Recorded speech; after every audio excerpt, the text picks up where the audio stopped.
This is an Ice Guys Patreon exclusive. Welcome to another Ice Guys team season preview video as 32 teams in 32 days carries on. Ian Cameron, Alex B. Smith, and in this video, the New York Islanders are going to be our team that we preview for the upcoming season. New York Islanders last season, another season ending in disappointment, another non-playoff season, 82 points. Only Pittsburgh and Philadelphia in the Metropolitan Division finished with fewer points last year than the New York Islanders. When you look at this team last year, and obviously the struggles, it was the first full season for the New York Islanders with Patrick Waugh as the head coach. I think one thing we've noted from the Barry Trotz era of the New York Islanders was just how much of a difficult team they were to play defensively for a lot of that tenure. We've seen that defensive play kind of evaporate a little bit for the New York Islanders, and that was something that they would kind of hang their hat on, when they were playing, consistently in the playoffs and, had better seasons than they've had the last few. But, you look at their defensive numbers, 3.13 goals against per game for the New York Islanders last season. And then you turn it around to the offensive side of the puck where they were just averaging 2.71 goals per game. So when your defensive game has declined and has not been as good as it's been in the past, to go with the fact that the offensive production is still a struggle for this franchise and this organization, right? Only Calgary, Anaheim, Nashville, and San Jose averaged fewer goals per game last year than the New York Islanders. That's when you run into problems. That's how you miss the playoffs, when your defense declines and you don't score enough goals to make up for it. And when we look at the forward group for the New York Islanders coming into this season, it's a lot of, well, our offense could be pretty good, if Jonathan Drouin ends up playing, to the level he's capable of. And of course, we saw it in glimpses with the Colorado Avalanche, but there's still those consistency issues there with him. Bo Horvat, I will say this about Bo Horvat. I can't complain too much about the offense last year. Nearly 30 goals, 57 points. It was a pretty solid year for him last year. Keep an eye on Maxim Shabanov here for the New York Islanders. 24-year-old that they signed to a one-year entry-level contract, obviously. And like I said, he's someone that you're going to want to keep an eye on here because they think in the KHL he was a very good performer. But again, as with these KHL players that you're banking on, he played well with Chelyabinsk in the KHL ranks, but he was never drafted in the NHL. There was concerns that he's only 5'8", 156 pounds. He's a very slim, svelte kind of player, and you wonder if that's going to translate here to the NHL, the pounding that sometimes you can take. Definitely offensive upside and definitely skill to his game. It's about whether it's going to translate for Shabanov here in the NHL level. Anders Lee, now he's the captain of this team, and he's certainly been able to do a lot of different things for this group. 29 goals, 54 points last year. We'll see if he can maybe improve on that just a little bit. Matthew Barzal is a player that we know when he is healthy, he can be, a 25 goal, 70 point, 60, 70, 80 points like he was 2 years ago. He can be that kind of player, but unfortunately last year only 30 games and 6 goals, 14 assists. That's where the crux of any sort of offensive improvement has to be. A healthy Matthew Barzal this year for the New York Islanders, and we'll see if he can have better clean bill of health this year. Kyle Palmieri, they need more consistency out of Simon Holmstrom. The New York Islanders, they might just be a much better offensive team this year because Anthony Duclair and Patrick Waugh have mended fences. Remember, they had that whole little spat last year? So look out, 50 goals on the way from Anthony Duclair this season for the I'm kidding, of course, being facetious, but don't expect that. It is what it is. I don't even know if he's going to make a top 6 role this year, top 6 forward role for this Islanders team because a lot of depth charts have him on the third line to begin this year. They have Emil Heineman, who used to be with the Habs, Casey Cizikas, who's been here forever on the fourth line. You have Pierre Engvall, you have Kyle McLean, Mark Gatcomb that are going to be battling for, bottom 6 spots. Siplikov's been another disappointment. They keep thinking this is a guy that's going to be, help us out as far as scoring more goals as a team. And to be honest with you, Maxim Siplikov's production just hasn't been as good as we thought. I mean, 77 games last year. They have expectations of him being at least a 20, 25 goal scorer, and he only ends up with 10 goals last year for the New York Islanders. So once again, it speaks to just why did this team struggle to score goals? Well, they obviously projected a lot of these players to be better than they were, and they weren't last year, and that's obviously going to have to change. When you look at the blue line, it's a bit of a new look. Noah Dobson, one of the most important pieces to this blue line for the Islanders the last few years, dealt to Montreal. So you're going to have a new look. You're going to have Alexander Romanov, obviously Pelech and Pulock. We've talked for years. Can they stay healthy? I wouldn't bank on it because they just never do. At this stage, it's been year after year. They've not been able to make it through 82 games without getting hurt at some point. Tony DeAngelo, if he keeps his head on straight, he can be effective. I still don't necessarily always love his defensive game, but he certainly he played decent last year down the stretch. Gave him 19 points in 35 games for the New York Islanders, which is good to see. But there's going to be more ice time and more responsibility for him now with Dobson out. And I don't think they want to put it all on the shoulders of their number one overall pick, Matthew Schaefer, even though he's going to be probably a great defenseman in this league. They don't want to overwhelm him early. But certainly, Matthew Schaefer's walking into a situation where not only is he going to be asked to play, at the very least, a top 4 role, top 2 pairing defenseman role, but they're going to ask him probably to carry more of a load for this team than normally you would ask, a rookie player, even though he's a number 1 overall pick. Sometimes, you don't always ask them to do too much, but I think with the state of the blue line, they're going to throw Matthew Schaefer right into the fire right away and say, hey, kid, what do you got? But I am obviously, look, was a great junior player. He's definitely got so many good elements and facets to his game. And all you have to do is watch going back to the World Junior Hockey Championship last year. The moment he left that tournament to injury for Canada, they weren't the same team without him. So obviously this is a guy that's got the chance to have a great NHL career, and how quickly he assimilates at the NHL level in his first year is going to be a question. In goal, you've got a hodgepodge of goalies. Obviously, you would think the Russian duo is going to be your top 2 and your tandem, Ilya Sorokin, who needs a better year because, it wasn't nearly as good for Sorokin last season. When you look at the numbers, 907 save percentage, 2.71 goals. The last 2 years have kind of been not nearly as great from him.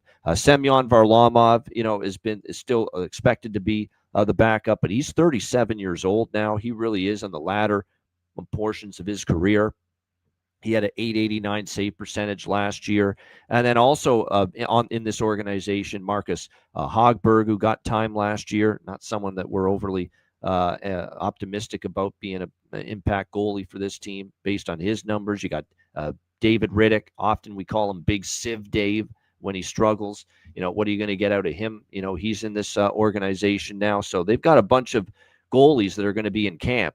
And, you would think still Sorokin, Varlamov, the top 2, but, they don't have a Sorokin as a better year. He can still be a really good goalie in this league. But after that, you got an aging Varlamov and you got Riddick and you got Hogberg.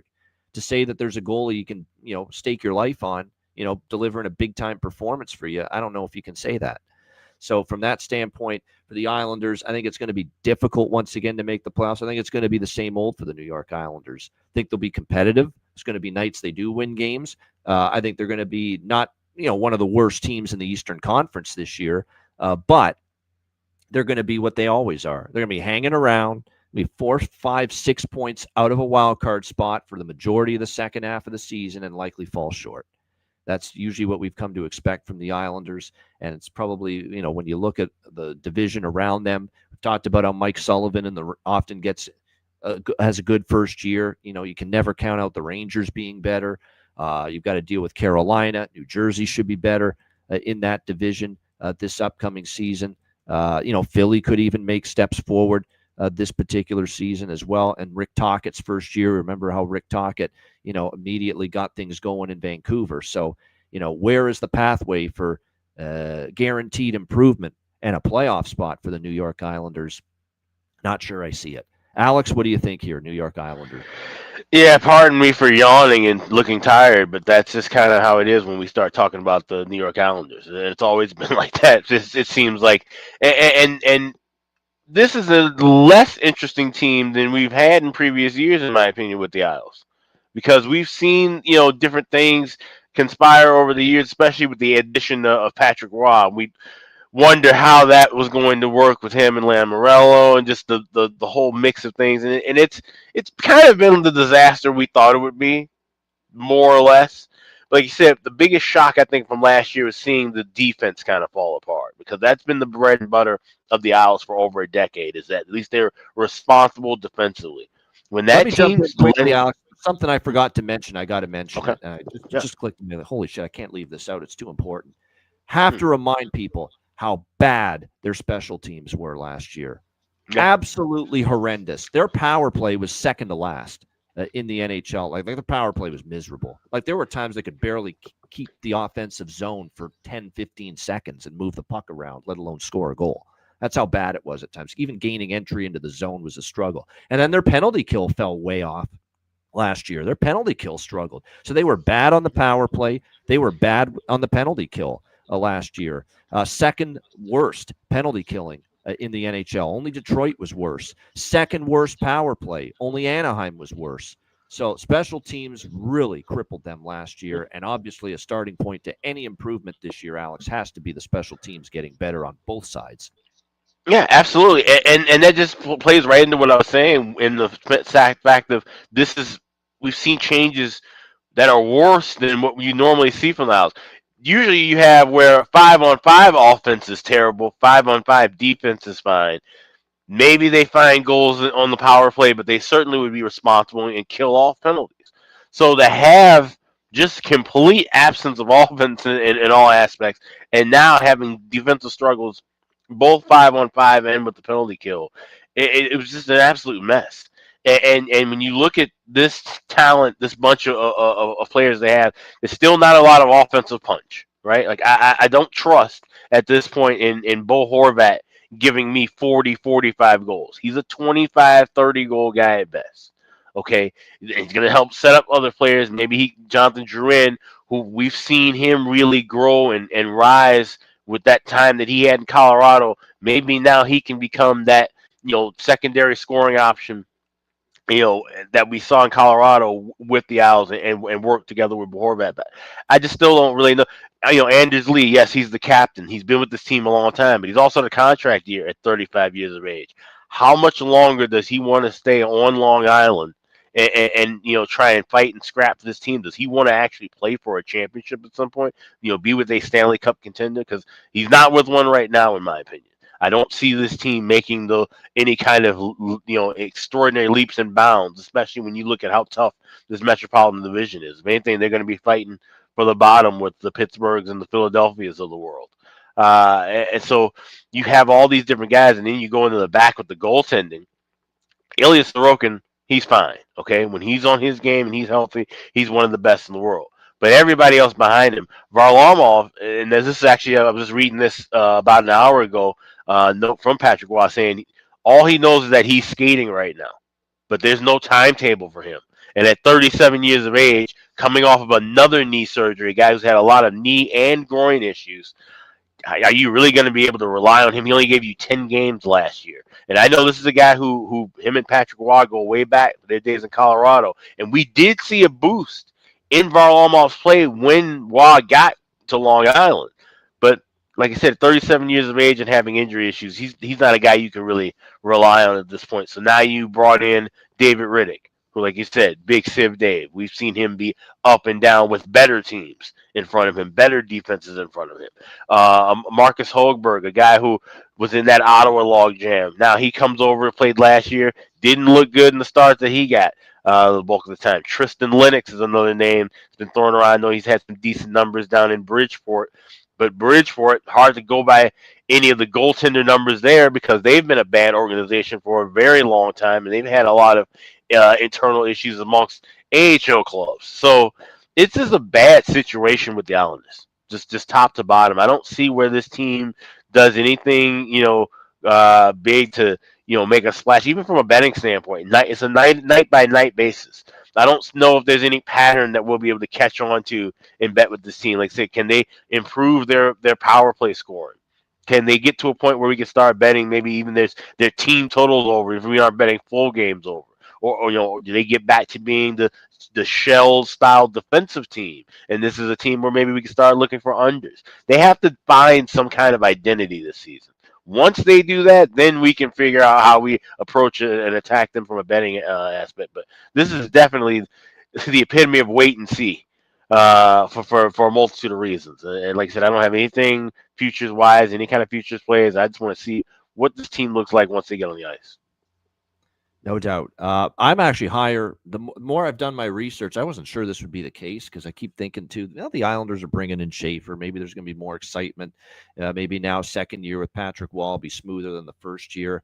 The more I've done my preseason research with the Islanders, I think there's more upside and potential for a better season out of the other New York team, the Rangers, just because of the Sullivan impact.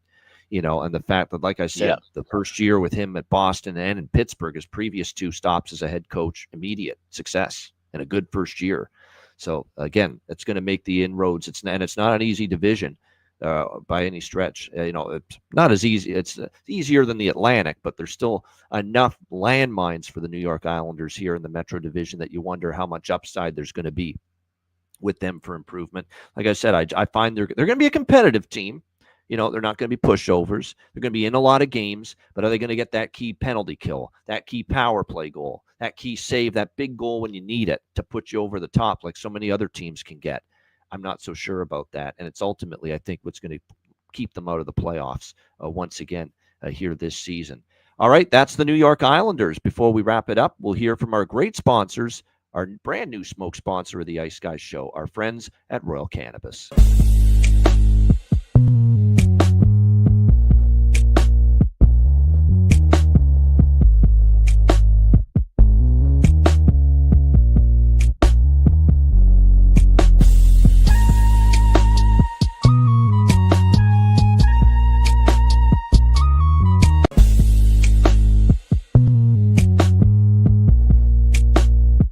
Royal Cannabis, where the kings and queens shop. Check it out, 20% off with the promo code IceGuys, RoyalCannabisShop.com. For Alex P. Smith, I'm Ian Cameron. This has been your New York Islanders season preview video as 32 teams in 32 days rolls along, courtesy of the Ice Guys.